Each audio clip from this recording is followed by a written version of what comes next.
Okay, so I filled up my bobbin, I put it back into my machine. Now what I'm going to do is I'm going to do a zigzag right on the bottom of my straps. So the purpose of this zigzag stitch is so that it doesn't fray. So the more you use it or the more you wash it, it won't fray as much. So I'm just going to go normal forward, back, I'm going to back stitch, and then I'm going to go forward again.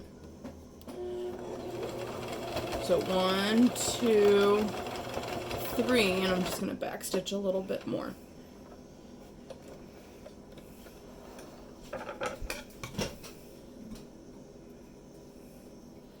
So clip off the little strands, and then it should look like that zigzag stitch. You could make it smaller, wider, closer together, however you want to do it. I'm just going to leave it like that for right now. I'm also going to do this side as well. Yesterday when I did this pattern, or this grocery bag holder, I had to switch between the straight stitch and the zigzag stitch, and it just did not go very well. So I'm doing this now so it saves me the trouble of being confused later on.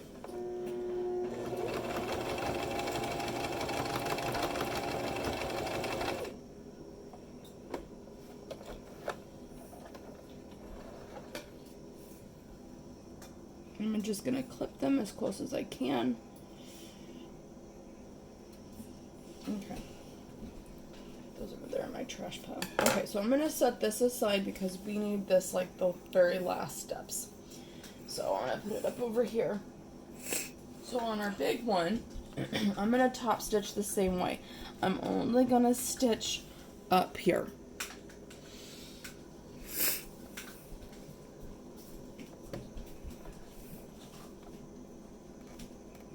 So again, I'm going to see where my line is on my presser foot, and I'm only going to be able to see a little bit from there. So then that way I know that I'm only getting that little bit of fabric. You want that zigzagged. And you want to make sure that you put it back onto the straight stitch. Thank you. My husband reminded me of that. Okay, so I'm going to do a few stitches, and then I'm going to back stitch.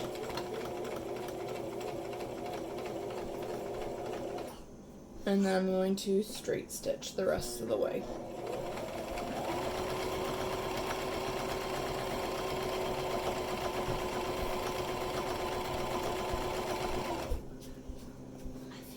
And yes, taking out the pins as you go, so then that way you don't break your needle, or bend your needle, or bend your pins. I've done all 3 of those.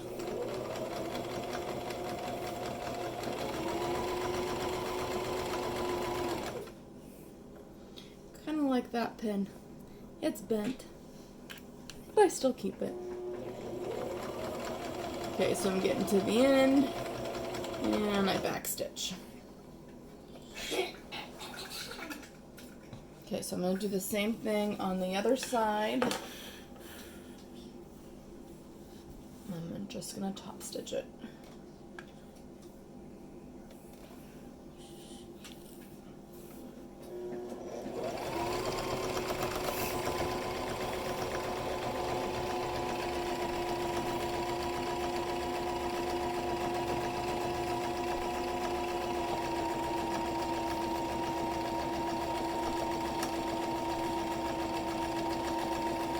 And yes, I know I'm running over the needles.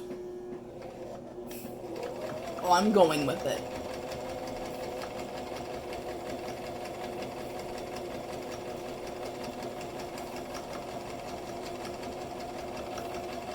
Back stitch, and then forward stitch into the end. Okay, so I'm going to use my automatic cutter right here, and it cuts it off. So then that way, when I go back to sewing again, I don't have to redo it or anything. So you can see that on the bottom, you still have that opening to put the elastic through. So that's our next step.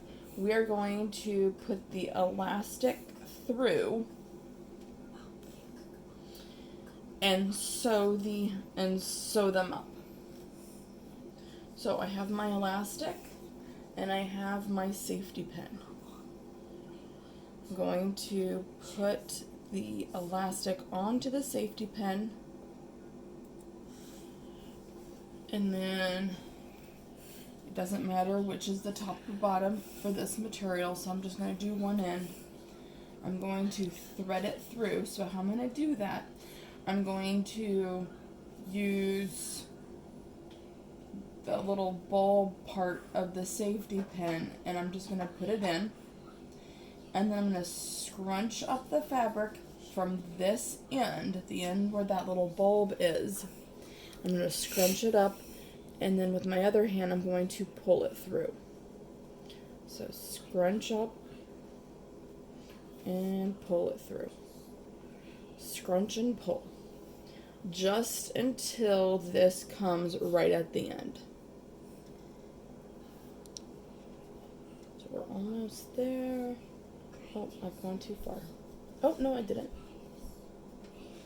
Okay, so it's right here. That's where the end is. And I'm not going to pull it anymore. I'm going to leave it right there, and I'm going to sew back and forth 3 times. 3 times total. So the reason why we're doing this is so that it is cinched at the bottom.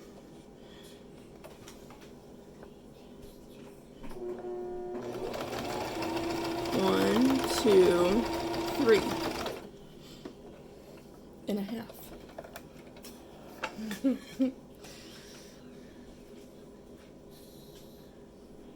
And I'm going to snip it as close as I can, so then that way it saves space. Not space, but time. So I'll have to go back and redo that.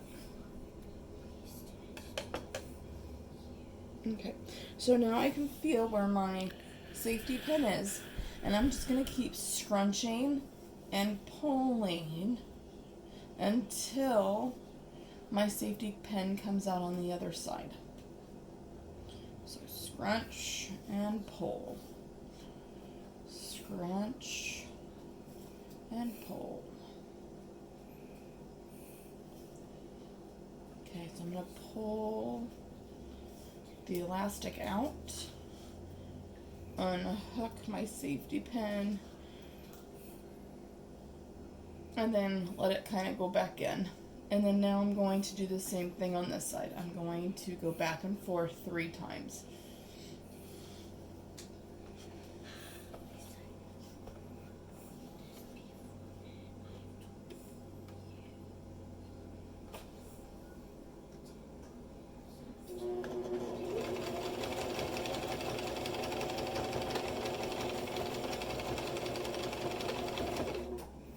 That might have been 4. Oh well. In half. It just kind of makes sure that it stays there. So again, I'm going to cut it as close as I can, so then that way it saves a step. Same with on this side. Okay. So now it should look kind of like this. Okay, that has that cinched edge to it. If you want to, with that other elastic, you can do the same thing with the top. It just depends on your preference as to how you want the top of your bag to look to me. Do you want to get the yellow bag? Yeah. So like this one, I did not cinch the top of it. I did not put that elastic in, so then that way I can keep putting bags into it. You'd still be able to put bags into it here with the elastic one, but I kind of prefer the non-elastic top. So that's what I'm going to do on this one. No elastic. Okay, so now we're ready for the next step, which is really kind of gets it done really quick. So we're going to fold it with right sides together, and I'm going to make sure that my bottoms and my tops are aligned. Okay, so I'm going to start with my bottom, scrunch all of that to the middle, so then that way you have two sides. And I'm going to match it up from the bottom, so then that way those are even. And I'm going to put a pin. Remember, tuck, tuck, needle stuck. And now I'm going to do the top. So why I'm doing the top and the bottom at the same time, or not at the same time, but doing the top, or doing the bottom and then the top, is because I don't want, if I would have started at the top or at the bottom, I might have had one that was longer than the other. This way, they are both even, and they're not wonky, as my grandma would say. Or my husband, who's laughing at me. Okay, so now I have both of those, and I'm just going to put, again, pins as I go down. If you do notice that you have more on one side than the other, then just kind of put your material throughout. And this is actually going to come out perfect. That only happens like once in a lifetime.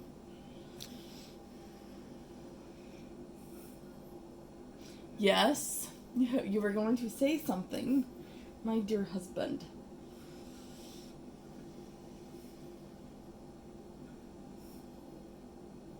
Okay.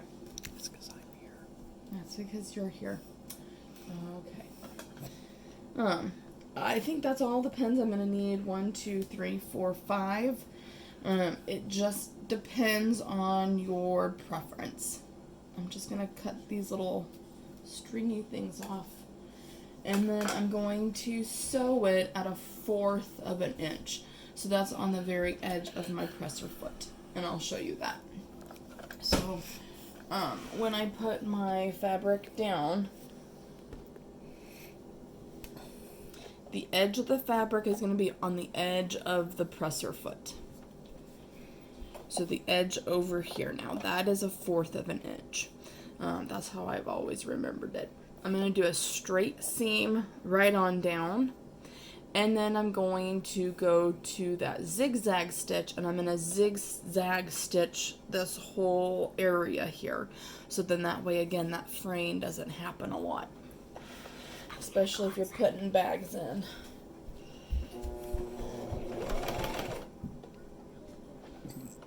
Uh-oh.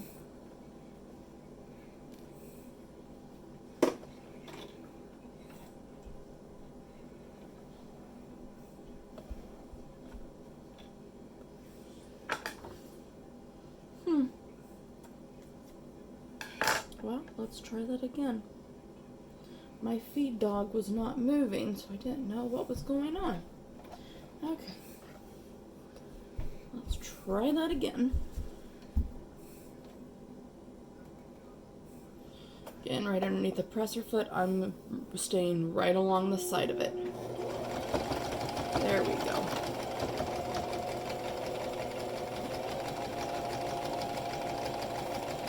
And if you get off course, again, that right hand moves it back, your dominant hand. Your left hand is just kind of guiding the fabric through.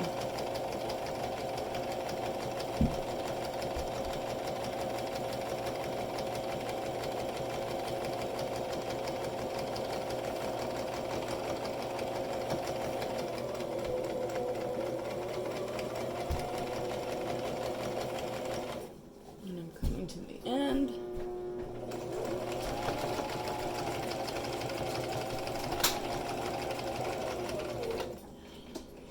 And I back stitched at the end as well. Okay, so I'm going to take my pins out because I don't need them. I'm going to change it to number 3, that zigzag stitch. it moves over, and I'm going to zigzag right in that area.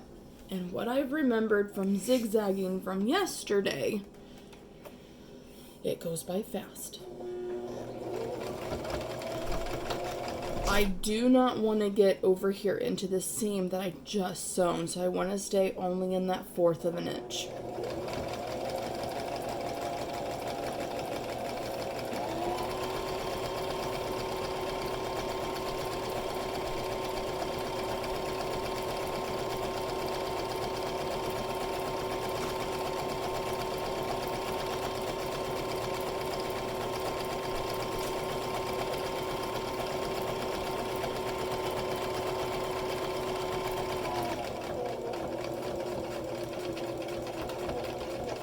If you have a serger, you could also serge it, and that would actually be better. Okay, so again, I'm going to make this simple on myself, and I'm going to cut all my little strings at the same time, and not the fabric. Okay, same with up here. I just think it's easier to do it that way.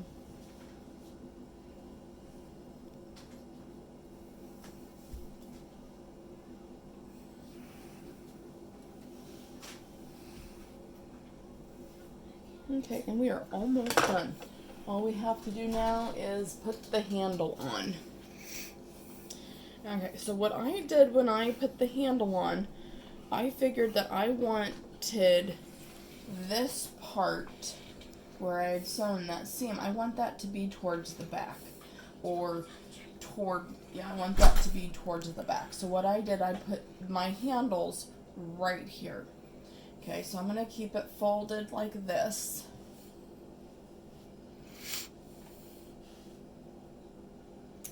And that's going to be the middle. So I'm going to put a pin in it.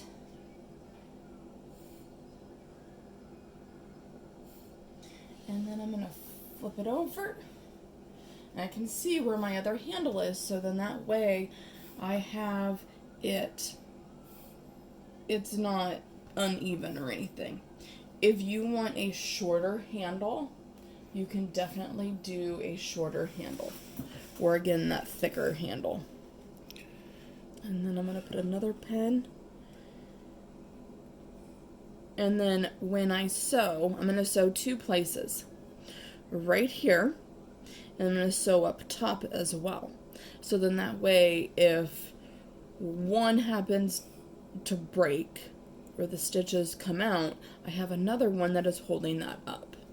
So I'm going to sew it on both sides, and for this I'm actually going to take this little piece off so it's smaller for my thing, and I can kind of put my garbage bag holder right there, kind of like that. Okay, so I'm going to take the pin out, and I'm going to do this 3 times. So the magic number is 3. So I'm going to do it normal, back stitch it, and then I'm going to do it normal again.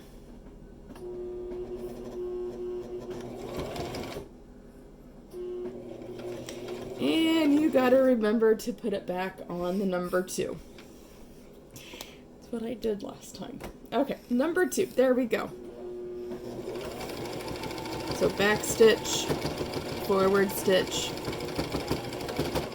So, 4.5. My lucky number. Yes, my husband did not remind me. And again, save the time, cut them. On the next one, I will show you a simple trick for that. And actually, I can go back, and it's just that one little area. I can go back and I can seam rip that out. Okay, so the second one is right here. So it will look kind of like I'm top stitching it in a way. 1, 2, 3, and then a little back.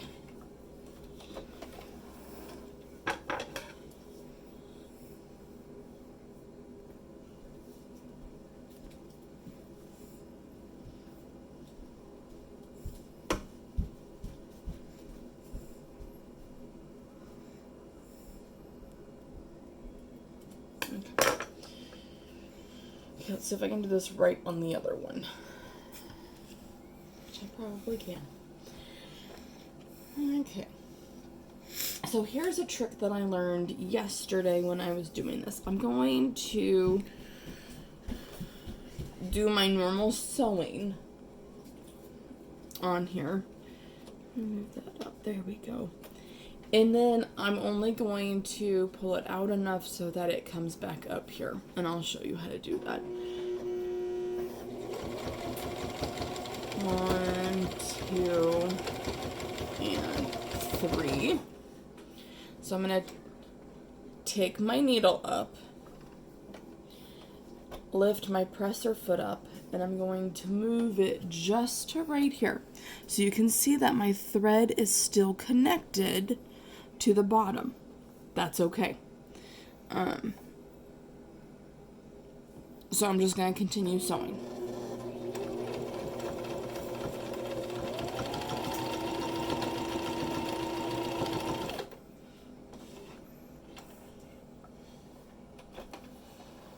So then I take it out and I snip all the little threads, including that half one that I had.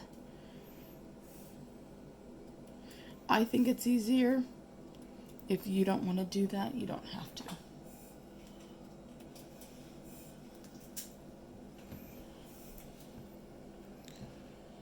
Gotta find all of them.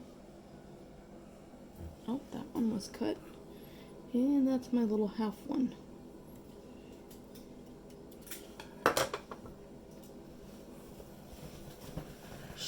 Give it a little shake. Flip it right side out. Now you can take it back to the iron and then you can very lightly press it down so then that way it can